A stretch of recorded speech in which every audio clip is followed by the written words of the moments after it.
दोस्तों नमस्कार। मैं हूं अंशु नथानी और आप देख रहे हैं संतोष पाठक ऑफिशियल चैनल। बीजेपी सरकार पेपर लीक रोकने के लिए एक नया कानून संसद में लेकर आई। कानून बनवा भी लिया गया, लेकिन क्या केवल ये कानून पेपर लीक रोक लेगा? जेनजी को और देश के युवाओं को इस पर बिल्कुल भी यकीन नहीं है, क्योंकि उनका मानना है कि पेपर लीक होने के बाद क्या कुछ आप करेंगे ये तो आपने कानून में बता दिया, लेकिन पेपर लीक रुकेगा कैसे, इस पर अभी तक चर्चा नहीं हुई है। और साथ ही छात्रों के साथ जो वादे किए गए थे उन पर एफआईआर नहीं होगी, उनके ऊपर गलत व्यवहार नहीं होगा, अभी तक भी वो हो रहा है। तो बहुत सी नाराजगी छात्रों में है और बड़ी खबर यह है कि ये छात्र, ये कॉकरोच फिर अपने घरों से निकलकर सड़कों की तरफ आ रहे हैं। क्या फिर एक बड़ा आंदोलन होगा? क्या कुछ है, पूरी खबर जानेंगे संतोष जी से। संतोष जी, आपका बहुत बहुत स्वागत है। बहुत बहुत धन्यवाद अंशु जी। और फिर से एक बार संसद से लेकर सदन तक, सदन से लेकर सड़क तक, जंतर मंतर पर युवाओं की भीड़ जुटनी शुरू हो गई है।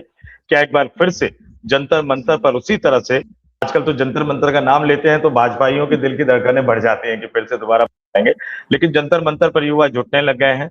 कॉकरोच जनता पार्टी ने भी कह दिया है कि हम भी आ जाएंगे सदन के अंदर। इस देश के इतिहास में इससे पहले कभी नहीं हुआ होगा।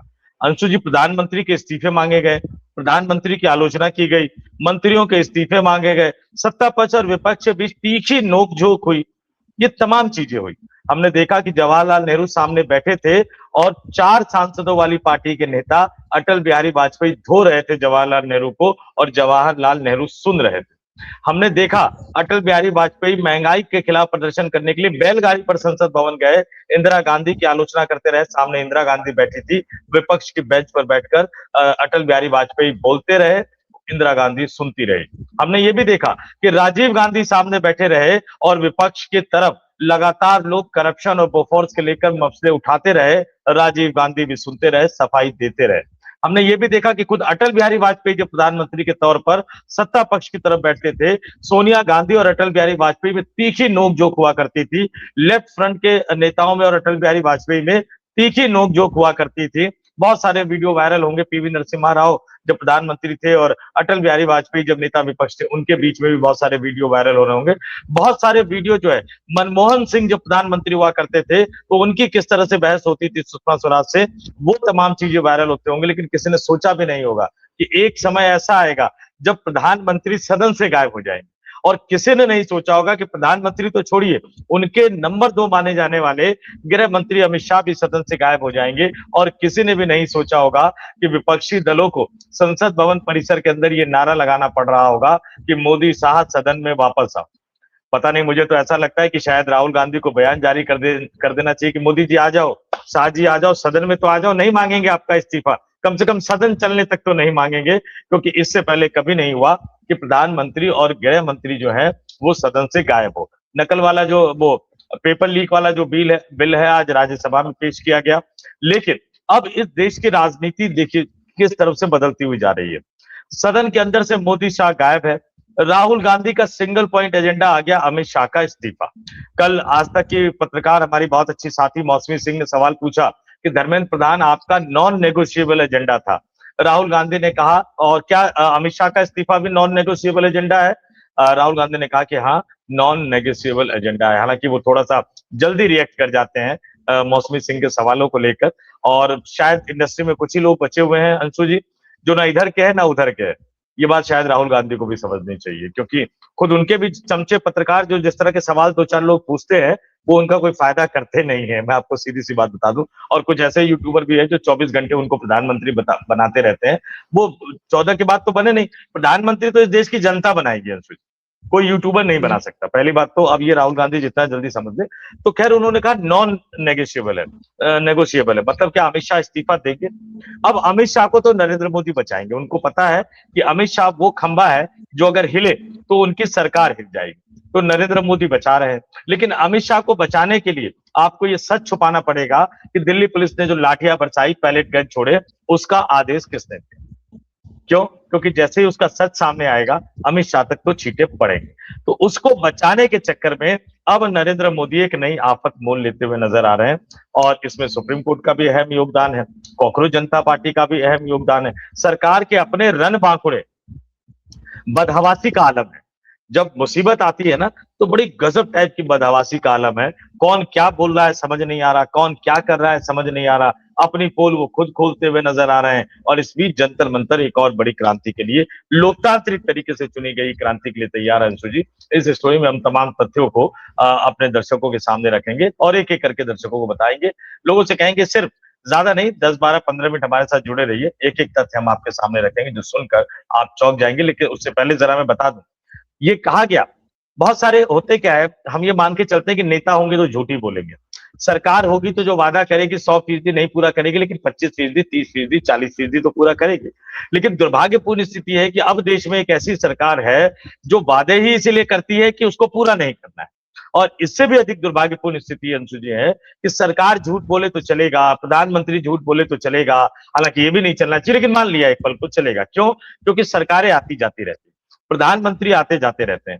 लेकिन इस देश में ब्यूरोक्रेसी का एक सिस्टम, उस ब्यूरोक्रेसी में आईएएस आते हैं, आईपीएस आते हैं, प्रशासनिक ढांचा आता है, पुलिस वाले आते हैं। अगर ये पुलिस वाले उस राजनीतिक आका की जुबान बोलने लग जाए और उनकी तरह किंतु परंतु करने लग जाए, तो एक अजीब तरह का संवैधानिक संकट खड़ा हो जाएगा। आज उसके बारे में भी थोड़ा सा विस्तार से इस स्टोरी में जरूर बताएंगे। जी अंशु जी।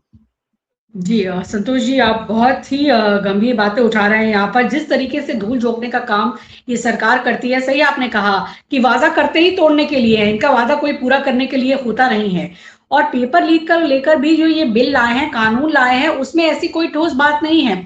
आज भी कॉकरोच पार्टी की तरफ से जो आशुतोष शंका है, उन्होंने एक वीडियो बयान जारी किया और उन्होंने कहा है कि भाई आप इस बिल में तो बात केवल कर रहे हैं कि अगर पेपर लीक होगा उसके बाद आप क्या करेंगे, लेकिन पेपर लीक रोकने के लिए जो हमारा 6 पॉइंट एजेंडा था, अभी तक आपने उसमें ध्यान नहीं दिया है कि भाई एनटीए के अंदर क्या मूलभूत सुधार करने हैं, क्या रिफॉर्म्स लाने हैं, किस तरीके से चीजों को बदलना है।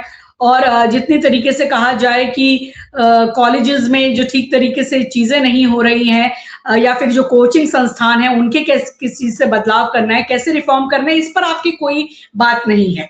तो हम इससे संतुष्ट नहीं है। अभिजीत दीपके ने भी आज एक बयान दिया, उन्होंने कहा है कि बीजेपी की सरकार, हम इससे संतुष्ट नहीं है, ये जो कुछ भी कर रहे हैं। उन्होंने तो यहाँ तक कहा डाला कि जो अभी दूसरे शिक्षा मंत्री बनाए गए हैं वो भाई बलात्कारियों को मालाहार पहनाते हैं। तो हम क्या उनके बारे में हम सोच सकते हैं कि वो देश के युवाओं की शिक्षा का क्या सोचेंगे। उन्होंने तो साफ तौर पे कहा है कि बीजेपी तो ऐसी पार्टी है कि जो बलात्कारियों का और महिलाओं का अपमान करने वालों का स्वागत करती है, उन्हें फूल माला पहनाती है। तो हमें इन पर यकीन नहीं है। और जब उनसे पूछा गया कि जब विपक्ष इस अभियान को चलाएगा तो क्या आप उनके साथ है, तो उन्होंने कहा एक विपक्ष ही क्या, पूरे देश को इस अभियान के लिए जुटना चाहिए और हम सब इसके लिए जुटेंगे। यानी फिर से एक आंदोलन के लिए तैयार हुआ जा रहा है, क्योंकि ये वो पीढ़ी है जेनजी की जो आपकी ये धूल झोंकने वाली चीजों पर यकीन नहीं करेगी। इसे ठोस उपाय चाहिए। और आप क्या करते हैं, आप उल्टा ही इन लोगों के ऊपर गलत दुष्प्रचार करते हैं। आपकी जो सांसद है कंगना रनौत, वो क्या बोलती हैं, छोटी बच्चियों को, लड़कियों को, इन जेनजी युवाओं को क्या कह रही हैं कंगना रनौत कि ये लोग बेशर्म हैं, ये लोग अच्छे होम मेकर्स नहीं बन सकते हैं, इन लोगों को कोई हया तमीज नहीं है, कोई शालीनता नहीं है। तो ये पहली बात तो देख लीजिए कि जैसे है ना, एक बिहार में भी एक कहावत कही जाती है कि सूप बोले चलनी को जिसमें 72 छेद, वही वाली बात है। तो ये इनका हर दांव उल्टा पड़ रहा है। जो इनके पत्रकार हैं आजकल, वो सारे अपना भाई टीवी में अपनी न्यूज पढ़ने का काम थोड़ा वो रोक करके सब वीडियो बनाने पे आ गए हैं, पाठशालाएं चला रहे हैं, चैप्टर के चैप्टर सुना रहे हैं कि कॉकरोच कैसे खराब है और जेनजी आप कॉकरोच से बचिए तो इससे बचिए, फूट डलवाने का काम कर रहे हैं। मतलब अभी भी आप वही कर रहे हैं। आपको समझ नहीं आ रहा कि इस कॉकरोच आंदोलन ने, इस युवा आंदोलन ने आपके सारे नैरेटिव फेल किए। उसने हिंदू मुस्लिम फेल किया आपका, इसमें उसने क्या है आपकी गालियां फेल की। अंशु जी, इसमें क्या है, पहले टीवी इंडस्ट्री को बर्बाद कर दिया इन लोगों ने। टीवी जी। इंडस्ट्री का रेवेन्यू घट गया, टीवी इंडस्ट्री के कामकाज करने के तौर तरीके, और उसमें लगातार छटनी, हालांकि छटनी भी क्या होती है, जिनकी सैलरी कम होती है, बड़े बड़े लोग तो छटनी में आते नहीं है, लेकिन टीवी इंडस्ट्री को बर्बाद कर दिया इन्होंने। अब ये डिजिटल वाले मार्केट में आ रहे हैं। तो मैं कहूंगा कि दर्शक जरा ध्यान दे, और आप सिर्फ देखने के मकसद से भी मत देखिए, क्योंकि देखने के मकसद से भी आप उनको देखेंगे तो इसका मतलब है कि आप उसको प्रमोट कर रहे हो। गाली देने के लिए भी मत देखिए, छोड़ दीजिए उनको उनके हाल पर, तभी कुछ हो पाएगा, नहीं तो मेन इंडस्ट्री को बर्बाद कर दिया, यहाँ भी बर्बाद कर देंगे, क्योंकि सरकारी सिस्टम है उनको प्रमोट करने के लिए तो बहुत ज्यादा सब्सक्राइबर और तमाम चीजें आ जाती है। लेकिन आप देखिए कि झूठ कैसे बोल रहे हैं। जंतर मंतर पर युवा जुटने शुरू हो गए। अभिजीत दीपके ने कह दिया, अभी कम है लेकिन धीरे धीरे वो बढ़ेंगे। कॉकरोच जनता पार्टी ने कह दिया है कि अगर हमसे वादा जो किया गया था प्रदर्शनकारियों पर एफआईआर वापस लेने का, अगर वो पूरा नहीं किया गया तो हम दोबारा जंतर मंतर आएंगे, और इस बार जंतर मंतर आएंगे तो किसका इस्तीफा मांगेंगे? धर्मेंद्र प्रधान तो गए। इस बार जो इस्तीफा होगा वो गृह मंत्री का होगा, और गृह मंत्री का इस्तीफा तो राहुल गांधी मांग चुके हैं, और गृह मंत्री का इस्तीफा नरेंद्र मोदी नहीं दिलवाएंगे, ये बात तो तय है। इसलिए मैं कह रहा हूं कि अमित शाह को बचाने के चक्कर में नरेंद्र मोदी फंस गए। इस बार अगर युवा जंतर मंतर पर इकट्ठा होंगे तो उनका टारगेट होगा नरेंद्र मोदी इस्तीफा दो। कहां भागेंगे, कहां तक बचेंगे? अब झूठ की वानगी देखिए। राहुल गांधी कह रहे कि पैलेट गन चलाया, उन्होंने उसका सबूत भी सामने रख दिया। संबित पात्रा पीसी करते, राहुल गांधी झूठ बोल रहे, कोई गन नहीं चली है। अरे भाई साहब, पैलेट गन में से पैलेट क्यों निकाल रहे हो? गन थोड़ी बोला है राहुल गांधी ने, पैलेट गन कहा है। और आज सुप्रीम कोर्ट ने भी इसको एक तरह से मान लिया है। अब इनकी झूठ की एक एक करके पोल देखिए कैसे खुल रही है। सुप्रीम कोर्ट ने मान लिया है कि गुरुवार को दिल्ली सरकार को आदेश दिया है कि 20 जुलाई को कॉकरोच जनता पार्टी के संसद मार्च में बैलेट गन से घायल प्रदर्शनकारियों का इलाज कराया जाए। इसका मतलब बैलेट गन चली है, इसका मतलब कि राहुल गांधी झूठ नहीं बोल रहे हैं। और एक बहुत साहसी पत्रकार ने बाकायदा ये मेंशन किया कि जो आरएएफ है उनकी जीडी एंट्री में, जो जनरल डायरी एंट्री होती है, उसमें मेंशन है कि पैलेट गन चला है। अब उस पैलेट गन में से पैलेट निकाल दो और फिर बोलो कि नहीं राहुल गांधी झूठ बोल रहे हैं, गन नहीं चला है। तो अब इसमें क्या कह सकते हैं? आगे देखिए क्या कहा है। वहीं कोर्ट ने केंद्र सरकार से भी कहा है, मोदी जी से भी कहा है कि जंतर मंतर पर प्रदर्शन के दौरान तैनात आरएएफ के हथियारों और गोला बारूद के इस्तेमाल का पूरा रिकॉर्ड सुरक्षित रखा जाए। भरोसा नहीं है कोर्ट को कि वो जनरल डायरी एंट्री पता लगे गायब कर दे, वो पेज ही फट जाए उसमें। सीजीआई यानी chief justice of India Suryakant, justice जयमाला बागची और जस्टिस वी मोहन यानी 3 जजों की खंडपीठ ने पैलेट गन के इस्तेमाल पर फिलहाल रोक लगाने से तो इनकार कर दिया है, लेकिन उसमें कई तरह की चीजें, तकनीकी चीजें हैं जिस पर आगे हो सकता है कि इसको लेकर चर्चा हो। पूर्व आईपीएस अधिकारी यशोवर्धन आजाद, प्रशांत कुमार सिंह और शेख इरशाद मंसूरी ने याचिका में पैलेट गन पर बैन लगाने की मांग की थी। ये तो हुआ सुप्रीम कोर्ट का। अब जरा आ जाइए संसद भवन।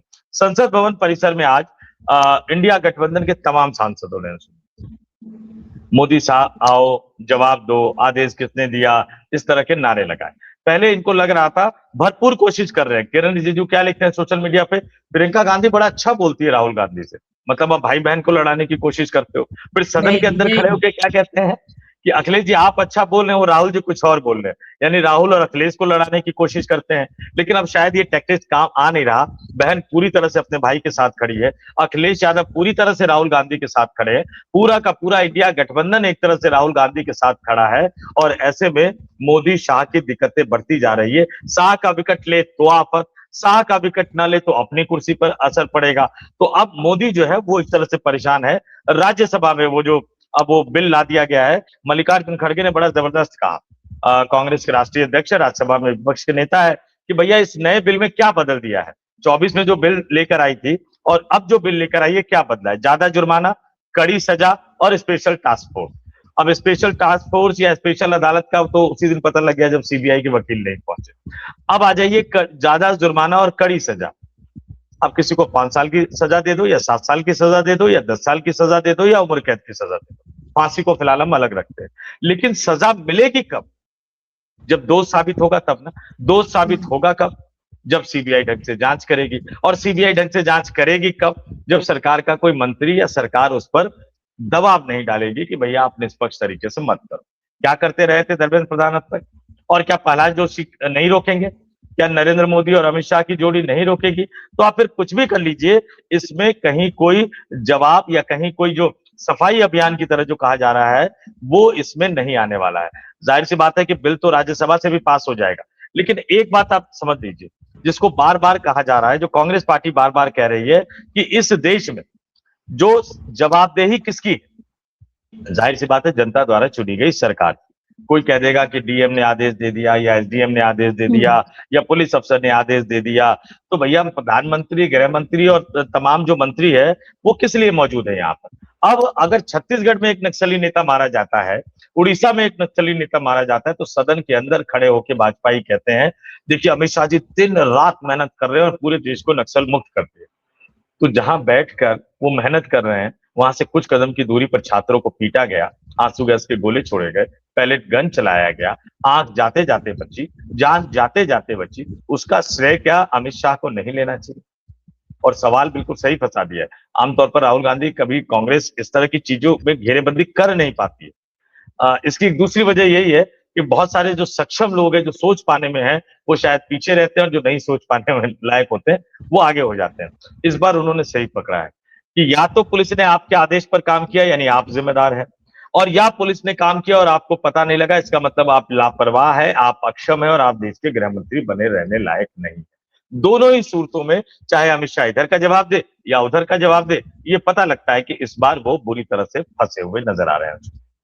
जी बिल्कुल संतोष जी, अब जो है जंतर मंतर में जो छात्र बैठेंगे तो वो अमित शाह से ही हिसाब मांगेंगे कि आप जो कह रहे हैं पैलेट गन नहीं चली, तो हमारे पास पूरे सबूत है। राहुल गांधी ने तो कल प्रेस कॉन्फ्रेंस में दिखाई ही, जो उन्हें संसद में नहीं बोलने दिया गया वो उन्होंने प्रेस कॉन्फ्रेंस में पूरा कर दिया।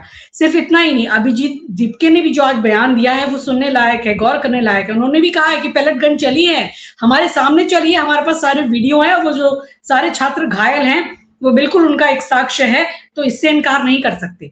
उन्होंने एक और सवाल का जवाब दिया, उन्होंने ये कहा कि हम पे आरोप लगाया जा रहा है कि हमारे पास फंड कहां से आ रहा है, कि कोई फॉरेन फंडिंग इनको हो रही है। तो अगर हमें फॉरेन फंडिंग हो रही है तो ये तो भाई गृह मंत्री की अक्षमता है कि वो पता नहीं चला पा रहे कि हमको फंड कहां से मिल रहा है।